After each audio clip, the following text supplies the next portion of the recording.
So RFK and Tulsi Gabbard have now both officially, as of today, endorsed Trump. The Stooges are out today. Tulsi Gabbard, someone who served in uniform and in Congress, is stupid enough to endorse an individual who, through his lawyers, claimed he never swore an oath to protect the Constitution. That's where we're at today. We're people who have sworn 2 oaths, the same oath but twice. People who have sworn 2 oaths in their life are endorsing Donald Trump. Now, RFK, the only thing he brings to the table is being a member of the Kennedy clan, but they all literally said, guys, please, please, we don't know what's going on with him.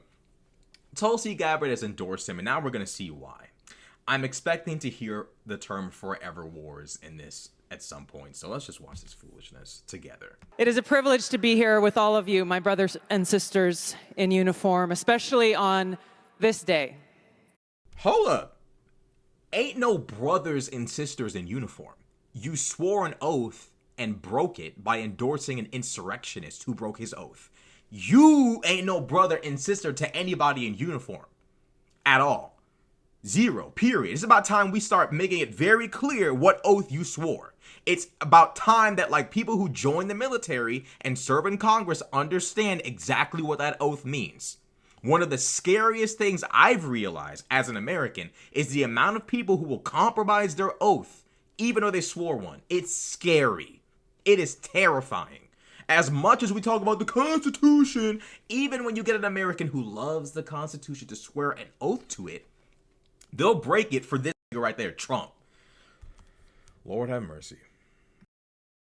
Of all days, I had the privilege of joining President Trump this morning at Arlington Cemetery, where he joined 2 Gold Star families and loved ones of Staff Sergeant Hoover and Sergeant G, both of whom were 2 of the 13 killed in the Abbey Gate attack 3 years ago today in Kabul. And I can tell you, as we were there, as he laid a wreath at the tomb of the unknown soldier, joining these Marines' loved ones, I felt the sorrow that he shared with them in their loss. I felt and saw his sincere appreciation for these servicemen and women who paid the ultimate price and their loved ones who continue to grieve to this day. I want to remind y'all, this is a man who literally a week ago said the Presidential Medal of Freedom is better than the Medal of Honor because you have to almost die or literally die to get the Medal of Honor. But with the Presidential Medal of Freedom, you could be rich and healthy and prosperous and still win it. And it's equal to the Medal of Honor, maybe even better, because you don't have to die. You don't have to lose your life or possibly get shot all the way up in order to get it. That was Donald Trump last week. This is a woman who served in our military standing next to a man who awarded the Presidential Medal of Freedom to one of his billionaire donors who literally paid his legal fees during the Russian collusion fiasco. That's who he literally gave her the Presidential Medal of Freedom for being his billionaire donor. And you know who else he gave it to? Rush Limbaugh. So Donald Trump, after besmirching the entire Presidential Medal of Freedom by granting it to a billionaire donor and just a total, just disgusting, if you can call him human being, Rush Limbaugh, he elevates that award that he destroyed over the Medal of Honor. This is a man who said, I prefer people who weren't captured. There better not be a POW flag anywhere in that room with Trump standing. Trump, clean the flag. Just disinfected all that with Trump in the room. The same Trump who said that, I gave John McCain the funeral he wanted, but I didn't get a thank you. I don't believe for 1 second Tulsi Gabbard has the balls to look the McCain family in the face and explain those statements away. She doesn't, because Tulsi Gabbard is a traitor to the United States. I want all of these names to go down in history. I want the next generation to know what treachery looks like in front of them. This is personal for me, as I know it is for so many of you here. This is real. No, it's not. It's not personal for you. You're standing next to a draft dodger. You're standing next to an individual who disrespected soldiers. General Mark Milley spoke about Trump's statements, calling them suckers and losers.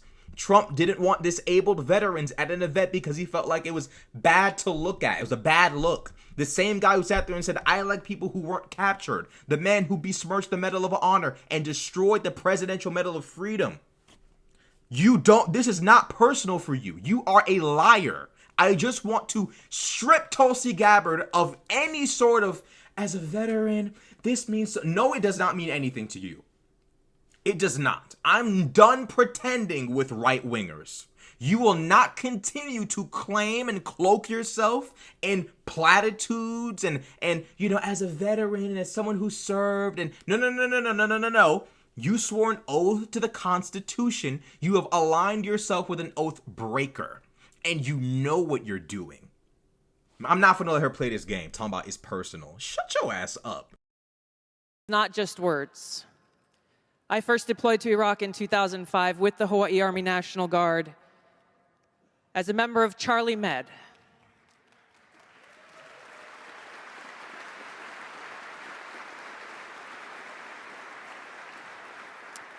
As those of you who were deployed during that time know, it was the height of the war, and sadly, we took many casualties.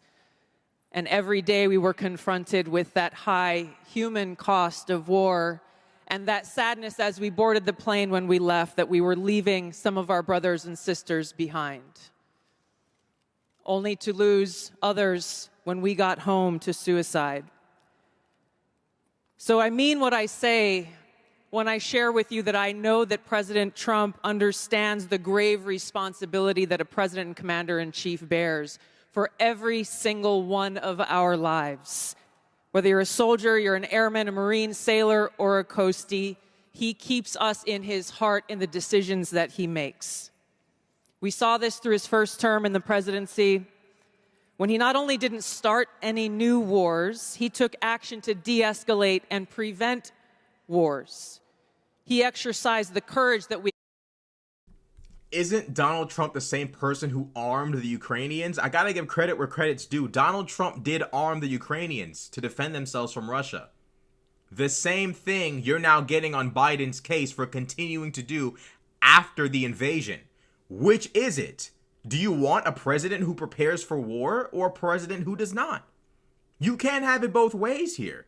Talking about Donald Trump didn't start any new wars. What war did Biden start?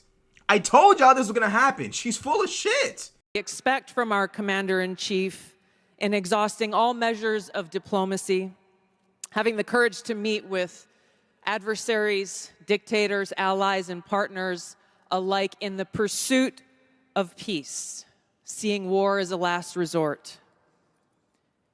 The truth is, as we head towards our decision as a country in November, the same cannot be said about Kamala Harris. In fact, the opposite is true, and we're living through this reality today as this administration has us facing multiple wars on multiple fronts and regions around the world, and closer to the brink of nuclear war than we ever have been before. This is one of the main reasons why I'm committed to doing all that I can to send President Trump back to the White House, where he can once again serve us as our commander-in-chief. We're cooked! We're cooked! We're cooked! We are a country that wants a man back in office who sat there and said, I like people who weren't captured.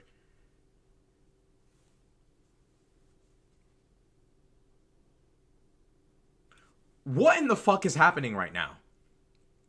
By the way, this is a woman who sits there and says, we should exhaust any and all diplomacy options before choosing war.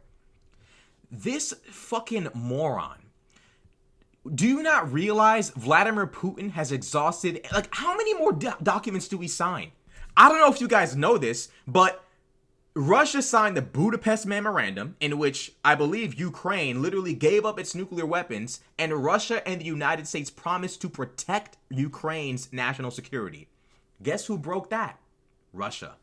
The NATO-Russia Founding Act, in which Russia signed on the dotted line to honor and respect NATO's right to welcome new members. Guess who broke that? Russia. Minsk 1, Russia. Minsk 2, Russia. How many documents does Vladimir Putin get to break before we realize Russians don't respect diplomacy? How many more papers do the Russians get to rip up before we say, all right, it's just time to just lay waste to you? It's time to literally just make this war as bloody for you as possible so you realize what we were trying to tell you on paper with ink. Since ink and paper don't work, it's time for blood and lead. Real nigga shit. Like, this is like, bro, the problem is Tulsi Gabbard sells Americans a fantasy. I'm sorry, but Biden is not behind the war in Gaza. If anything, Donald Trump fermented that by moving the embassy to Jerusalem, and by the way, not even including the Palestinians in the Abraham Accords. So as Donald Trump literally sits there and says to Netanyahu to finish the job, Tulsi Gabbard just conveniently ignores Donald Trump being in support of that war. Conveniently ignores that. But because Biden won't make the Ukrainians roll over and die so Putin can sidewalk his way into the room, now all of a sudden it's a problem. Are we serious right now? This woman's a buffoon. Joe Biden is doing what he's supposed to fucking do. Russians have had multiple opportunities to respect diplomacy. They've had multiple opportunities to be transparent and fair. But their last two invasions have been based on lies, and they were illegal. Diplomacy no longer works. And every time they do offer a treaty, not a treaty, but a ceasefire deal, what do they say? Ukraine can't join NATO. What, so you can invade them again? We've been here twice. We know what's happening here. You're not that slick. Tulsi Gabbard is an idiot. And her whole thing is forever wars. What are you, a pussy? If Earth explodes because Putin and fucking Hamas and them are crazy, so be it. But we gotta stand on business. We can't just let these people think that they can just do whatever they want and hold the world hostage by saying, we'll blow everything up if you don't give us what we want. That's what you want. You want a world in which Putin, Iran, China, our enemies can hold the world at nuclear gunpoint every time they want to take someone's land. That's the world you want to live in? Don't try to run from this. This is exactly what you're asking for. A president needs to know when to put his foot down, and Trump doesn't know how to do that with Putin. He seems to be capable of doing it with Gaza and them, but even then, I don't even know if I would call that putting his foot down, because I don't even think he would allow the Gazan people to keep Gaza. I think Trump would just let Netanyahu clear it all out. Tulsi Gabbard is an idiot. To think I actually used to find this person intelligent and competent. This person's a Momo of the highest order. I don't know, like, this is just a total Muppet. What am I even watching?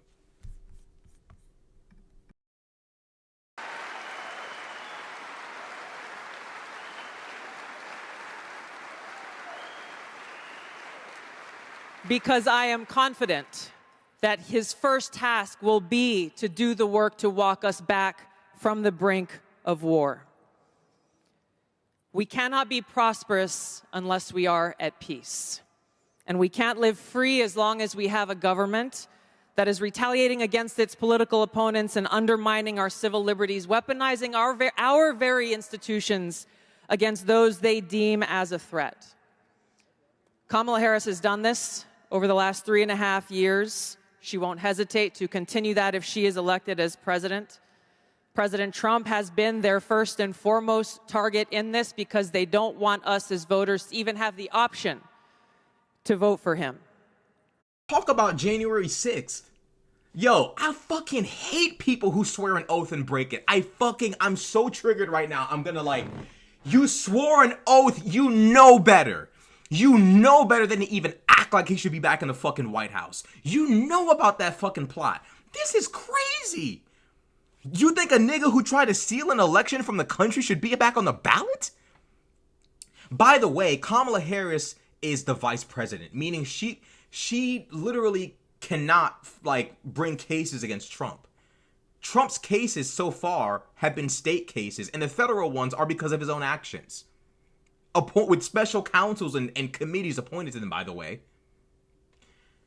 Donald Trump chose to withhold federal documents. Donald Trump chose to lie about where they were. Donald Trump also accused Biden of trying to kill him at Mar-a-Lago falsely. Donald Trump chose to try to steal an election on January 6th. He chose to do that. That's his choice. And you have to face a consequence. Why is Trump somehow above the law? You try to steal an election, you don't get on the ballot. Your supporters are in the Capitol trying to harm people for 3 hours, and you don't call them off? You, in fact, continue to tweet against Mike Pence knowing his safety is endangered in that Capitol? That man should be back on the ballot? Wake up, American people. Even the people who serve your nation in uniform and in Congress can be a threat to this country. Don't ever assume because someone flies a flag or wears a flag on their patch on their uniform or puts a little pin on their shirt when they walk up to the Capitol that they love this country. Oh no. Oh no. Even those who serve this nation can destroy it. As we've seen with thing 1 and thing 2 on this stage. Tulsi and Trump. You can't make this up. You can't. Talking about we don't even have the choice to elect Trump. Blame then the person whose fault that is right there. Go talk to him.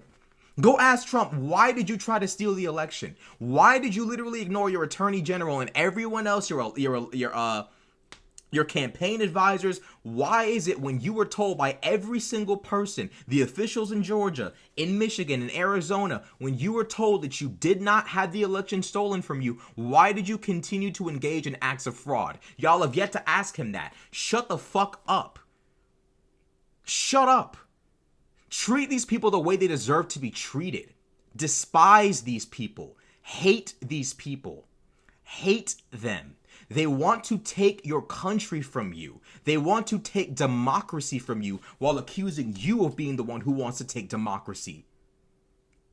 These people play as though they love this country when they want to work to destroy everything the founding fathers intended for it to be. You think the founding fathers would want any president but Donald Trump to have the power that the Supreme Court tried to give him? We are looking at possibly the end of the American experiment, and people like Tulsi Gabbard are literally using their platform to compel more Americans who serve this country. They're at the National Guard Association to compel people who serve this country to turn on the Constitution. You are looking at a Constitution oathbreaker, Trump, and the other, Tulsi, in a room with other Constitution oathbreakers, the National Guard Association. You can't make this up. This nation is in decline because of lunatics like Trump and Tulsi. Do not show weakness with these people. They show no weakness for you. These are people who know the election was not stolen and still intend to compel their voters to think it was, so they can steal democracy from you. So they can steal reproductive rights from you. So they can steal marital rights from you. So they can steal freedom from religion from you. That's what these people push for. Tulsi's more concerned about Vladimir not being able to get what he wants than you having the right to gay marriage, than you having the right to an abortion, than you being free from Christian nationalism, than you being free from ethno-nationalism, than you being free from a Constitution oath-breaking dictatorial president. She's more concerned about Vladdy Boy getting what he wants than you, the American people, having a functioning, equal, unified states of America. That's what she's more concerned about. End the forever wars. Give Putin what he wants? Just give Putin what he wants. Talking about exhaust all forms of diplomacy. So what do you do when the other side like literally just treats diplomacy like a joke? Then what do you do? Keep acting like a bitch? Like a pussy? Fuck these people, bro. I've been their most recent target, added to a secret domestic terror watch list after exposing the truth about what kind of dangers we would face if Kamala Harris is elected as president. We as Americans must stand together to reject this anti-freedom culture of political retaliation and abuse of power. We can't allow our country to be destroyed by politicians who will put their own power ahead of the interests of the American people, our freedom, and our future. You can't make this up. You can't make this up. As Donald Trump prioritizes his own position as president above the Constitution, she sits there and talks about how we can't allow people to put power above the people. These individuals are in their own reality. Tulsi Gabbard is a traitor to the United States, and I'm glad she's on whatever list she's on. I don't care. Frankly, I'm happy she's on that list, and you should be too. This has done nothing, by the way. RFK and Tulsi endorsing Trump does nothing. You guys and your supporters have been Trump aligned for the last like 2 or 3, in Tulsi's case, like 4 years. So good riddance, truthfully. We lose nothing from losing you. Actually, we've lost plagues. We've lost parasites is what we've lost. Fucking disgusting. Disgusting. You swore an oath. You know better. To think this woman served this country is crazy. Someone who thinks like this had the ability to affect law in this country. Scary as fuck. Talking about the American people. You ain't no American. You are not an American. You're a Trumpian. You support and serve Trump. You are not an American. You are not an American. You serve and support a movement that strips democracy away from this country. You are not an American. Period. American is not about your heritage or how far your ancestry goes back. It's about whether you believe in the ideals of this country. Whether you respect the rule of law that makes the United States the United States. And when you don't, and you prioritize yourself above that, you are no longer an American. Donald Trump is not an American. The man called for the termination of the Constitution. And Tulsi Gabbard stands right next to him like the biggest stooge ever. The forever wars. Fucking bitch made. Forever wars. So Putin just gets to do whatever he wants forever? Make that make sense. Make it make sense. The forever wars. Oh my. Because all wars are the same, always. They're always the same. Tulsi Gabbard would have enabled Hitler in them. 100%. Because all war is bad, and you should never stop wars. You should never intervene and use force to put them to rest. You should always just let things overflow and just boil over and turn into total chaos. Never stop the chaos when it's fermenting. No, let it overflow, pause, and then try to solve the problem. There are Americans in our midst who aren't American. They don't respect the rule of law. They don't respect the Constitution. And the only thing they care about is ending forever wars because they're pussy. You deployed to Iraq and this is the kind of mindset you have? What happened to you? Did you hit your head? I'm done showing respect to those who betray this country. I don't give a fuck where you serve. You can serve on Mars. I don't give a fuck, frankly. Y'all got me sounding crazy up here. But I gotta say it. Ain't nobody else gonna say it. Stand on business. Ain't nobody else gonna fucking say it to these people.